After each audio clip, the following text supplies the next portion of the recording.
बिस्मिल्लाहिर्रहमानिर्रहीम। एक क्विक सा रिव्यू है चैप्टर नंबर 2 का। इसके अंदर हमें पेशेंट की रेडीनेस स्टेज में रिस्पांस के बारे में बात की, हमने ट्रांसथेरेटिकल थेरी की बात की है जो कि प्रोचेस्का ने कॉइन की थी। बेसिकली ये स्मोकिंग सेजेशन के लिए बनी थी।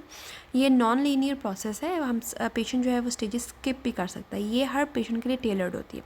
हमने पेशेंट को हेल्प करना है कि वो फॉरवर्ड मूव करे तमाम स्टेजेस के लिए, और हमने उसकी असेसमेंट करनी है इंटरवेंशन से पहले। कल्चर और बैकग्राउंड को मद्देनज़र रखते हुए जो भी हमारे एक्शन प्लान्स होंगे वो रिटर्न होने चाहिए। हमने पेशेंट की रेडीनेस को साथ साथ लेके चलना है। गोल्स हमारे स्मार्ट होंगे, फॉलोअप हमने करते रहना है।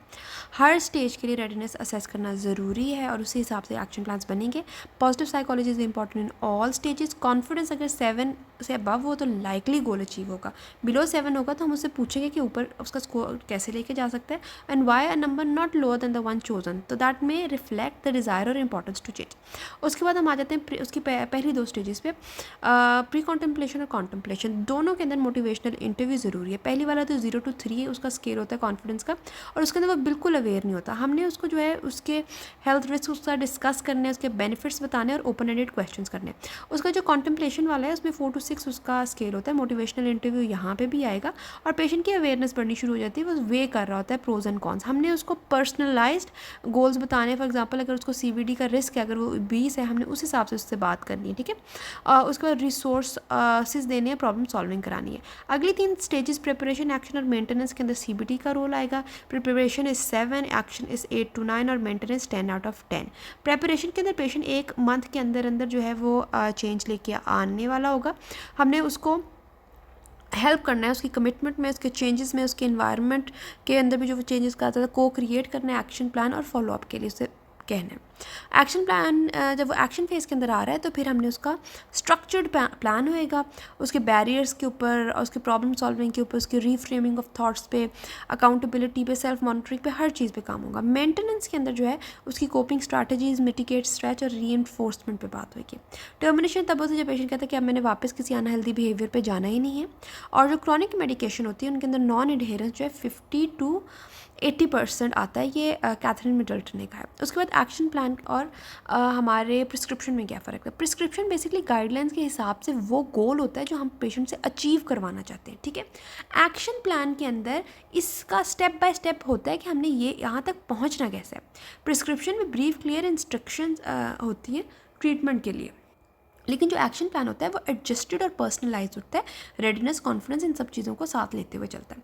उसके बाद हमने एक्शन प्लान क्रिएट कैसे करना है। इसके अंदर हमारे 5 years लाजमन होने चाहिए। हमें पता होना चाहिए हम तो बस कोच हैं, ड्राइविंग सीट पे हमारा पेशेंट बैठा है, उसको हमने एक एक छोटी छोटी चीज़ बतानी है जो भी बिहेवियर चेंज करे, उसकी इंटेंसिटी, फ्रीक्वेंसी, टाइम, सपोर्ट, उसको कौन होगा, एडिशनल सपोर्ट क्या होगा, बैरियर्स क्या होंगे, बिगेस्ट बैरियर क्या होगा, कॉन्फिडेंस क्या होगा, ठीक है।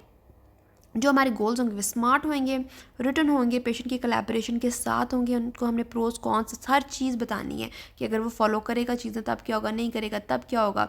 Motivational interview, CBT, positive psychology, social support, हर चीज़ साथ साथ चलेगी।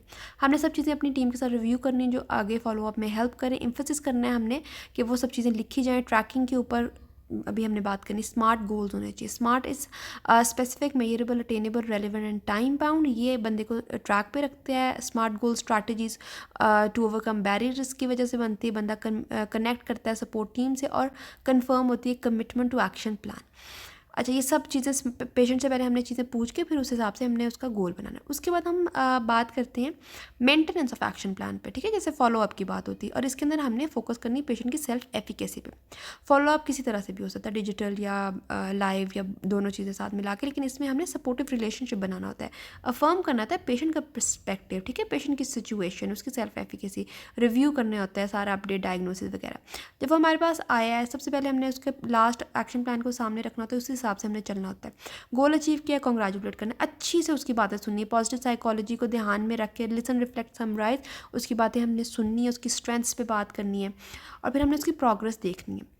सबसे पहले हमने उसको कहना है कि अपने सक्सेसेस बताया, ठीक है, उसके बाद बैरियर्स और चैलेंजेस बताया और फिर हमें बताया उसने चैलेंजेस को ओवरकम भी कैसे किया और उसका ओवरऑल उसका एक्सपीरियंस कैसा रहा और नेक्स्ट वो क्या करना चाहेगा 3 to 6 मंथ्स पे। अगर उसने कुछ नहीं भी अचीव किया तो हमने फिर भी उसको कॉन्ग्रेचुलेट करना है और को क्रिएट करना है अगला जो एक्शन प्लान है उसके अंदर भी उसका 7 out of 10 कॉन्फिडेंस होना चाहिए, ठीक है। हमने उसको कॉन्ग्रेचुलेट करना है। उसने हमारे पास वो आया तो है ना, यही उसके लिए बड़ी बात है। नेक्स्ट जो भी एक्शन प्लान होगा उसमें 7 आउट ऑफ 10 उसका कॉन्फिडेंस होएगा। और हमने इसको अकाउंटेबिलिटी इसकी सपोर्ट सिस्टम के ऊपर देखना है, इसको फ्रीक्वेंट इसके ऊपर चेक इन करना है और उसको रिसोर्सेज स्पोर्ट्स ग्रुप वगैरह देने। उसका जो 5 A's की बात है, ये कंसीव हुए थे to guide counselling and improve patient internal motivation. अच्छा, जो 5 A's हैं ये कंसीव हुए थे to guide counselling improve patients internal motivation and intention to change. और ये वेट लॉस के लिए बड़े अच्छे थे। ये पेशेंट सेंटर्ड कोलैबोरेटिव अप्रोच में हेल्प करते हैं। ये असेस करते हैं हेल्थ रिस्क, इससे हम एडवाइस कर सकते हैं अपने स्मार्ट चेंजेस, एग्री कर सकते हैं एक्शन प्लान इस पर, असिस्ट कर सकते हैं बैरियर सेल्फ हेल्प टेक्निक्स पे, एडिशनल इन्फॉर्मेशन रिसोर्सेज में, और अरेंज कर सकते हैं फॉलो अप सपोर्ट। अब रिलैप्स और लैप्स की बात करते हैं। अच्छा, जो रिलैप्स और लैप्स में ये फ़र्क है, रिलैप्स थोड़ी देर का होता है, रिलैप्स जो होता है वो सस्टेन पीरियड के लिए होता है, मोर चैलेंजिंग होता है। लैप्स सिर्फ एक स्लिप होते हैं, लेकिन रिलैप्स के अंदर आपका अनहेल्दी बिहेवियर, आपकी हैबिट बन चुका होता है। इसका फिजियोलॉजिकल इंप्लीकेशन भी होते हैं कि आपने गोल्स अचीव नहीं किया, फेलियर की एक चीज़ होती है। सारे जो स्टेजेस होते हैं उस पर रिलैप्स हो सकते हैं ट्रांसथेरेटिकल मॉडल के हिसाब से, लेकिन एक्शन फेज के अंदर बहुत वल्नरेबल होता है पेशेंट। ठीक है, रिलैप्स प्रिवेंशन के लिए हमें एड्रेस करना होता है पोटेंशियल ट्रिगर सिचुएशन या जहाँ पे लैप्स हो सकते हैं, when, where, with whom, how to notice, who to return to, ये सब चीज़ें। इनिशियली जो रिलैप्स प्रिवेंशन बनी थी वो अल्कोहल यूज डिसऑर्डर मॉडल के लिए बनी थी। इसके जो कुछ टूल्स हैं जो लेही और लारिमर ने बताए हैं, वो ये है कि आपने आइडेंटिफाई करना है रिलैप्स प्रिवेंशन सपोर्ट, इस्टेब्लिश करने रिमाइंडर्स और ब्लैक आई प्लान्स। इसके बाद इफेक्टिव सस्टेनेबल सेल्फ मैनेजमेंट के लिए हमें क्या चाहिए, CBT चाहिए, सोशल सपोर्ट स्ट्रैटेजीज चाहिए, डिजिटल टेक्नोलॉजी चाहिए, और हमें फोकस करना है स्किल पावर पे, नॉट विल पावर पे। CBT बड़ी यूज़फुल होती है स्पेशली उन पेशेंट में जो आउट ऑफ प्रेशर, फेलियर और आउट ऑफ कंट्रोल फील कर रहे होते हैं। सोशल सपोर्ट जो है ख़ासतौर पर वेट लॉस के लिए बड़ी अच्छी साबित हुई है, ये विंग आर ने भी कहा। डिजिटल टेक्नोलॉजी हमें हमारा जो एक्शन प्लान है, जो हमारा कॉन्ट्रैक्ट है, उसके ऊपर फिलफिल करने में बड़ी हेल्पफुल हो जाती है। और हमने अपना एक्सटर्नल जो सिस्टम बनाना है गाइडलाइंस का या न्यू बिहेवियर्स को अगर हमने डिफ़ॉल्ट करना है तो उसके लिए हमें स्किल पावर पे फोकस करना चाहिए, लेकिन लॉन्ग टर्म के सक्सेस के लिए ज़ाहिर बात है दोनों साथ चलेंगे। उसके बाद फिर हमने बात करनी सेल्फ मोटिवेशन, सेल्फ कॉन्फिडेंस और सेल्फ एफिकेसी की। ये सब चीज़ें हमारा पेशेंट के साथ रिलेशनशिप अच्छा बनाएंगी। कोचिंग प्रोसेस जो है वो इफ़ेक्टिव हो सकता है जब पॉजिटिव रिलेशनशिप होता है पेशेंट के साथ, और हम बेसिकली पेशेंट की इन्हीं सेल्फ मोटिवेशन, सेल्फ कॉन्फिडेंस पे काम करते हैं, और जिससे सेल्फ एफिकेसी बढ़ती है और उसका हेल्थी बिहेवियर चेंज सक्सेसफुल होता है। अच्छा, सेल्फ मोटिवेशन उसके अंदरूनी जो मोटिवेशन उसको कहते हैं ऑटोनमस और या इंटरनल मोटिवेशन। जो कोचिंग होती है वो बंदे को डीपर वैल्यू, मीनिंग, पर्पस के साथ उसको जोड़ती है और उसकी ये सेल्फ मोटिवेशन इंक्रीज करती है। सेल्फ कॉन्फिडेंस हमारा अपनी कैपेबिलिटीज़ के ऊपर, जो रीजनिंग कैपेबिलिटीज़ को हमारी अपनी चीज़ों के ऊपर जो ट्रस्ट है वो होता है। जब हम पॉजिटिव इमोशंस लेके आते हैं, बंदे की स्ट्रेंथ्स को उजागर करते हैं पॉजिटिव साइकोलॉजी के साथ, उसको सपोर्ट सिस्टम बताते हैं, उसको एजुकेट करते हैं, तो इस सबसे उसका सेल्फ कॉन्फिडेंस बढ़ता है। और ये दोनों चीज़ें, सेल्फ मोटिवेशन और सेल्फ कॉन्फिडेंस जो है वो सेल्फ एफिकेसी डेवलप कराती है। ये लेवल ऑफ सेल्फ कॉन्फिडेंस होता है to perform a behaviour successfully, और ये आपके बिहेवियर कैपेबिलिटी, आपके इन्वायरमेंटल फैसिलिटेटर, इनहिबिटर से बड़ा इन्फ्लुएंस होता है। ये कोर होती है self efficacy successful behavioural change के लिए। सेल्फ मोटिवेशन और कॉन्फिडेंस की जो स्ट्रैटेजीज हमने करनी वो ये है कि हमने इस चीज़ पे बिलीव करना कि पेशेंट कैन डू, उसके बेबी स्टेप्स भी मैटर करते हैं, उसके सेल्फ एस्टीम को हमने साथ रखना है, अपना माइंड क्लियर करके हमने चलना है, अपने नॉइजेस को ख़त्म करना है, खुद वार्म, एम्पैथेटिक, कंपैशनेट होता है, हर चीज़ में पॉजिटिव चीज़ें रखनी है। हमें अपॉर्चुनिटीज़ के लिए देखना है कहाँ हम पेशेंट की तारीफ़ कर सकें, कहाँ हम उसके स्ट्रेंथ्स की बात कर सकें। ठीक है, अगर कोई खुदा न खास्ता सेटबैक भी आता है उसको भी हमने एज अ टीचिंग मोमेंट लेके आगे चलना है। उसके बाद स्टेजेस ऑफ कोचिंग में क्या चीज़, सबसे पहले अवेयरनेस है, हमने ओपन एंडेड क्वेश्चंस करने हैं, रिफ्लेक्शंस करानी है। ठीक है, पेशेंट को उसका goal, action plan, accountability, self monitoring के बारे में बताना है, कोचिंग अच्छे से करनी है। इसके अंदर जो है वो रोल ऑफ रिलेशनशिप बिल्डिंग आता है, गोल सेटिंग आता है, सेल्फ एफिकेसी, प्रॉब्लम सॉल्विंग आता है। जो हमने चीज़ें बनाई हैं उसका एडहेरेंस तभी होगी जब हमने जो प्लान बनाया है वो स्टेज मैच्ड है। एम्फेसिस करना है हमने ऐसी सक्सेस पे जो क्विक हो और जल्दी एफर्ट, लेस एफर्ट के साथ अचीव हो, मीनिंगफुल डिफरेंस पैदा करे। We have to begin with small but important success and build upon it. उसके बाद जो रिफ्लेक्शंस होते हैं वो सिंपल होते हैं, जिसमें से हम सिंपली पैराफ्रेज करते हैं, एम्पलीफाइड होते हैं, जिसके हम थोड़ा सा एग्जैजरेट करते हैं स्टेटमेंट को ताकि इवोक करें डिज़ायर्ड चेंज वाली बात। डबल साइडेड होते हैं जिसके अंदर हम पेशेंट को ये बावर करा रहे होते हैं कि आप करना ये चाह रहे हैं पर आप कह ये रहे हैं, ठीक है, जिसके अंदर हम reveal more than one perspective to perspective at the same time, ठीक है। It could be verbalise readiness to change, उसके साथ साथ वो कंट्रास्टिंग स्टेटमेंट ऑफ रेजिस्टेंस भी दे। अगर हमें पेशेंट बड़ा रेजिस्टेंस लगे तो हम दो और चीज़ें रिफ्लेक्शंस की कर सकते हैं। वो शिफ्टिंग फोकस होता है जिसमें हम रीडायरेक्ट करते हैं उसकी अटेंशन को रेजिस्टेंस एरिया से किसी और तरफ जहाँ से हम बात करने की और मौके खुलें, या रीफ्रेमिंग जिसमें हम पेशेंट को इन्वाइट करते हैं कि वो कंसिडर करें बातों का डिफरेंट परस्पेक्टिव, ठीक है, वो आगे डिस्कस होंगी रीफ्रेमिंग्स। अच्छा, उसके बाद हम इफेक्टिव रिलेशनशिप विद पेशेंट कैसे होगा। सबसे पहले हमें अपना रोल पता होना चाहिए। प्रोवाइडर एक्सपर्ट भी है और साथ कोच भी। एक्सपर्ट मतलब हम जैसे अपनी मेडिकल असेसमेंट ट्रीटमेंट देते हैं, और कोच ये कि हमने पोजीशन करना है पेशेंट को उसकी ओन केयर में यूजिंग कोलैबोरेटिव कम्युनिकेशन।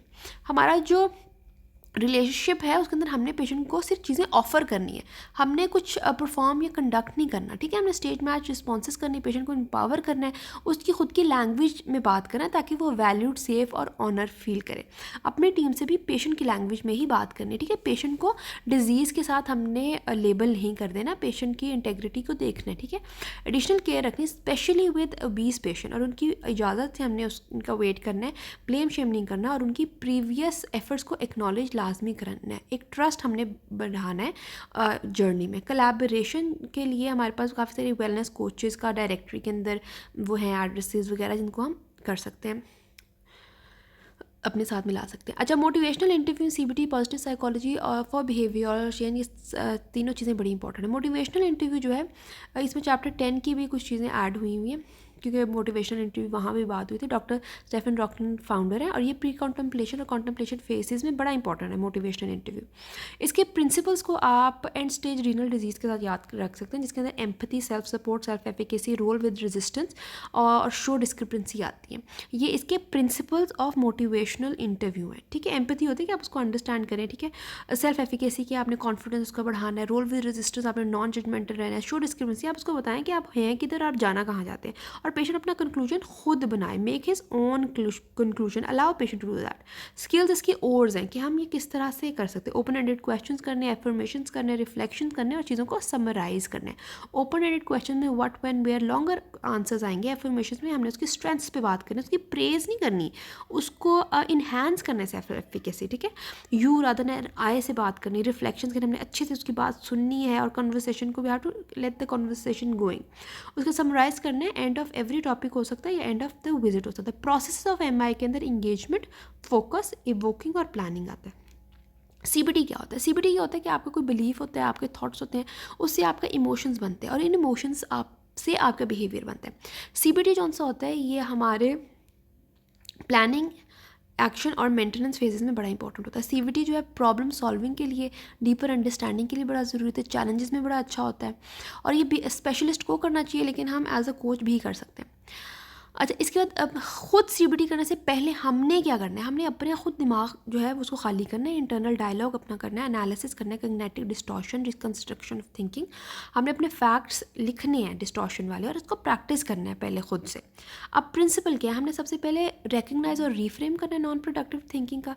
उसके बाद पेशेंट को एम्पावर करना है to be more aware of underlying beliefs and emotions, और हमने सारा काम करना है ABCD मॉडल के हिसाब से। अब रिकग्निशन क्या है नॉन प्रोडक्टिव थिंकिंग की। अब इसके अंदर देखिए, एक आता है ऑल और नन, कि मतलब कोई इन बिटवीन है। जैसे फॉर एग्जांपल मैं यूजलेस हूँ, मैंने तो कुछ किया ही नहीं, इसके मुताबिक आपने अगर कुछ किया आप उसका करें ना। I am a useless MBBS student, आप ये इसके बजाय ये सोचें I have done MBBS, it's a huge accomplishment. Over generalisation में होता है कि आप राई का पहाड़ बना देते हैं, मेरा हस्बैंड मेरी कभी मदद नहीं करता। इसमें ये होता है कि वो इतनी मदद नहीं करता जितनी करना चाहिए, लेकिन वो करता है, ये होगी ओवर जनरलाइजेशन। मेंटल फिल्टर होता है कि आपने बस एक ही चीज़ पे फोकस करना है, कि जैसे कहते हैं ना beauty lies in the eyes of beholder. तो इस तरह से कि नेगेटिविटी आप देख लें कि जिस बंदे ने नेगेटिव देखना है वो बस उसको नेगेटिव ही नज़र आएगा, कि मेरा बॉस जो है मुझे बस क्रिटिसिज्म नहीं करता है। इसके बजाय आप ये कह सकते हैं कि उसने हाँ मुझे फीडबैक दी उन एरियाज़ में जहाँ पे इंप्रूवमेंट की ज़रूरत है। माइंड रीडिंग में है कि बस हम मुझे ही पता है सब चीज़ें, मुझे पता है दूसरा बंदा सोच क्या रहा है, कि मेरे पार्टनर इतना उसने बुरा सा मुँह बनाया, उसको मैं गुस्सा आ रहा है मेरे पे कि मैंने चीज़ें अच्छे से नहीं प्रेजेंट की, ठीक है। इसके बल्कि इसके ये हो सकता है कि हाँ उसके मुंह पे थोड़ा गुस्सा है, क्या पता किसी और वजह से हुआ हो।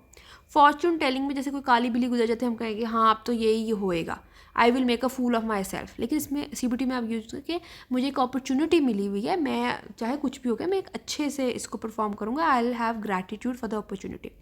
मैग्निफिकेशन मिनिमाइजेशन में जैसे दूर के ढोर सुहाने होते हैं ना, कि जो चीज़ नहीं होती आपने उसका भी करना है, कि मैंने अभी तक मैंने कुछ भी अचीव नहीं किया, मेडिकल स्टूडेंट में आ गया हूँ, लेकिन मैंने ना शादी हुई मेरी, मैंने ये नहीं किया, मैंने PhD नहीं की, ये नहीं किया, मैंने जो चीज़ नहीं की उसको आप आगे बढ़ा चढ़ा के करें। पर आप ये देखेंगे नहीं, मैं मेडिकल स्कूल में आया हूँ और मुझे किसी को प्रूव करने की ज़रूरत नहीं है कि अगर मुझे अभी जॉब नहीं मिली या अभी शादी नहीं हुई तो मैंने कुछ जो किया है वो ही काफ़ी है, ठीक है। उसके बाद पर्सनलाइजेशन एंड ब्लेम, उसके अंदर ये होता है कि आप ना अपने आप को ये दूसरों को 100% रिस्पॉन्सिबल करते हैं, क्या बुरा हुआ मेरे ऊपर, उसने मेरे ऊपर जानबूझ के चाय गिरा दी, मेरा सारा दिन ख़राब कर दिया।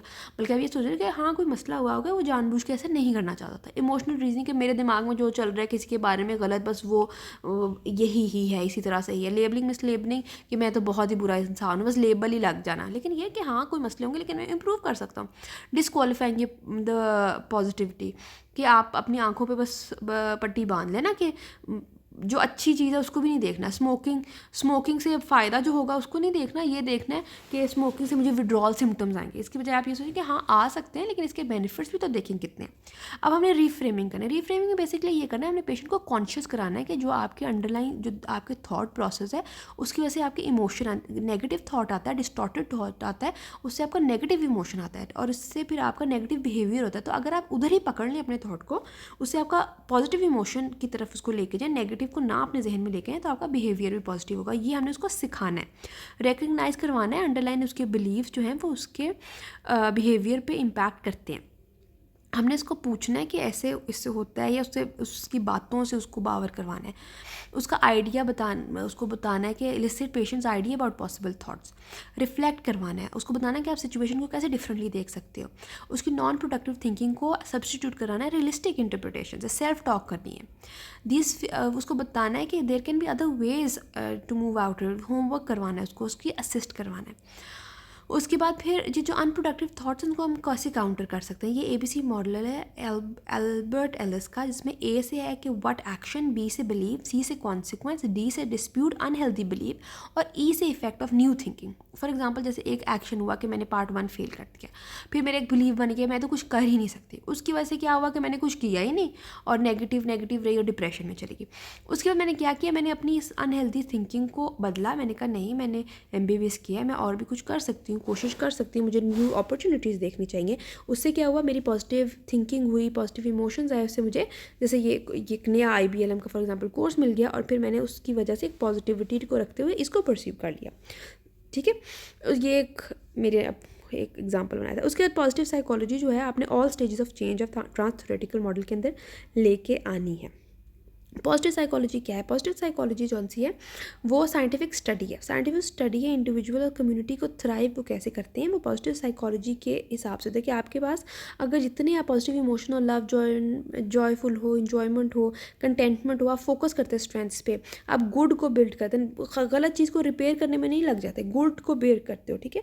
ये नहीं कि इससे आपकी मिजरी मिनिमाइज हो जाएगी लेकिन आपके अच्छे वाले एक्सपीरियंस एग्जैजरेट हो जाएंगे। आप फोकस करते हैं amplification of well being through positive effect and engagement of meaning. अब पॉजिटिव साइकोलॉजी क्या करती है, बूस्ट करती है ऑटोनॉमी, सेल्फ एफिकेसी, जो कि की टू सेल्फ मैनेजमेंट है, ठीक है। आप एवरेज को भी ग्रेड की तरफ ले जाते हैं। आप प्रेजेंट, पास्ट और फ्यूचर में भी आपका प्लेयर रहता है, कंटेनमेंट रहता है। इसके बेनिफिट्स में autonomy, self efficacy, self management, confidence, emphasis on skill, ability, strength, resilience, increase patient provider interaction होता है। इसके 5 पिलर्स हैं परमा, ठीक है। ये बड़े इंपॉर्टेंट इसके 5 पिलर्स हैं।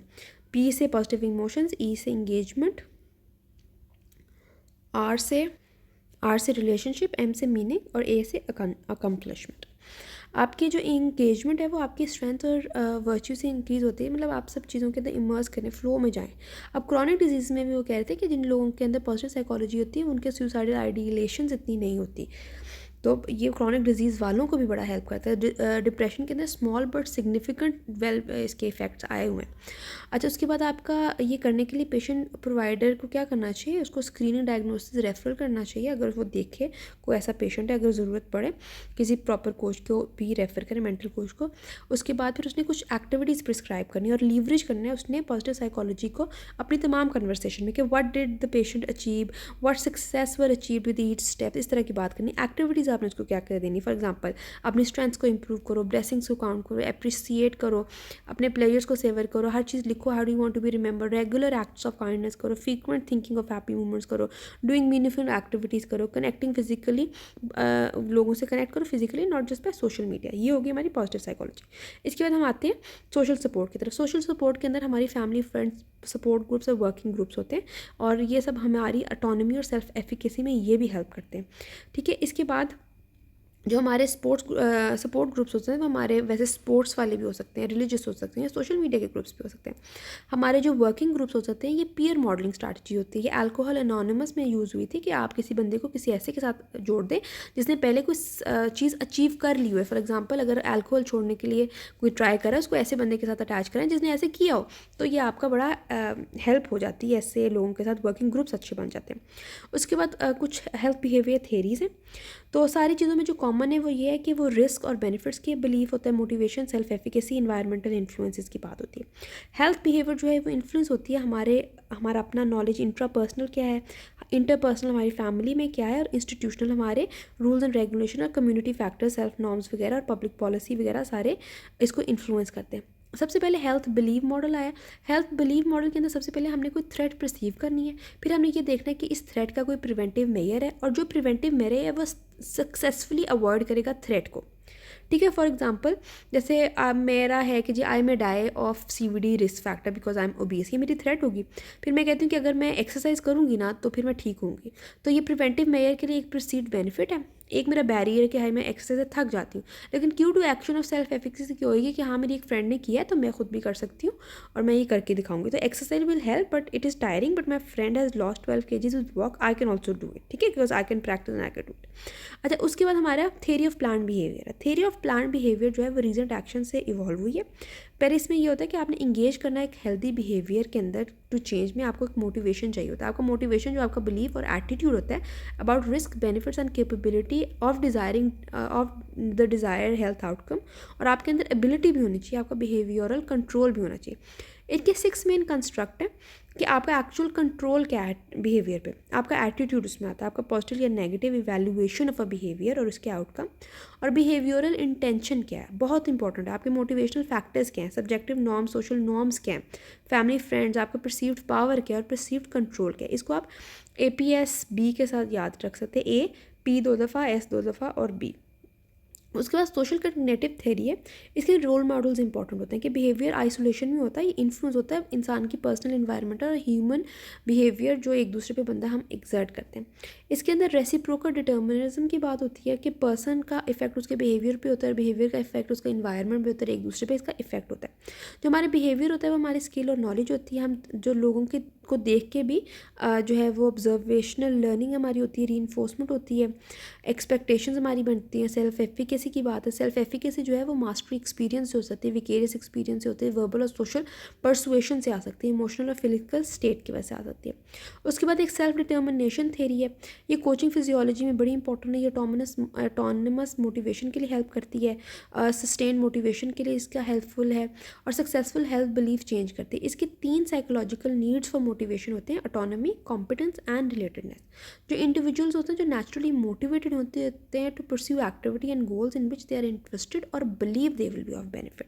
फिर हमारे पास प्रिकॉशन अडॉप्शन मॉडल होता है, ये TTM जैसा है, इसके 7 स्टेजेस होते हैं। ये अवेयरनेस टू मेंटेनेंस में होता है, ये लीनियर होता है, ये साइक्लिक नहीं होता, और ये होता है कि आप एक दफ़ा अवेयर हो गए तो अनअवेयर पीछे नहीं जा सकते।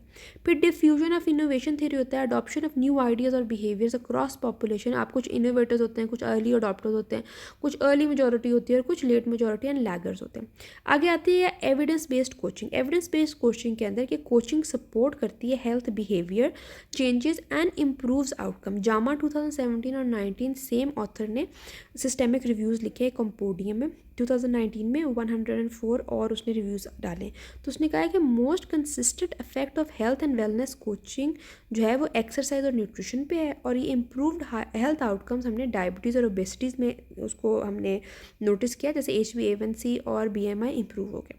उसके बाद साइमन जे ग्रिफिन ने 35 स्टडीज़ का एक रिव्यू किया था, जिसमें पेशेंट प्रोवाइडर क्लिनिकल इंटरेक्शन पे उसने काम किया। 3 इंटरवेंशन थी, एक में पेशेंट को एक्टिव किया, दूसरे में प्रोवाइडर की अप्रोच को इन्हांस किया और तीसरे में दोनों को किया। रिजल्ट में उसने देखा कि 22 ऑफ 30 मतलब 73% इंटरेक्शंस चेंज हुए इंटरवेंशंस की वजह से।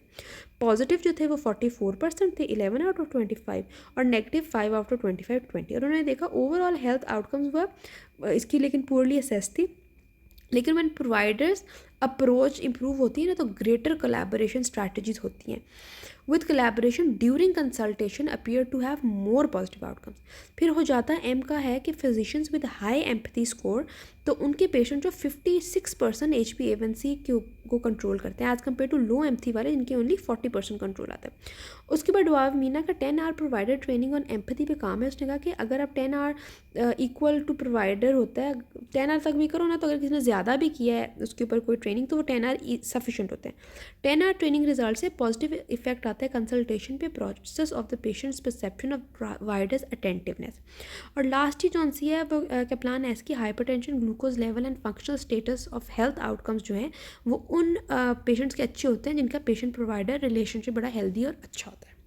Thank you so much.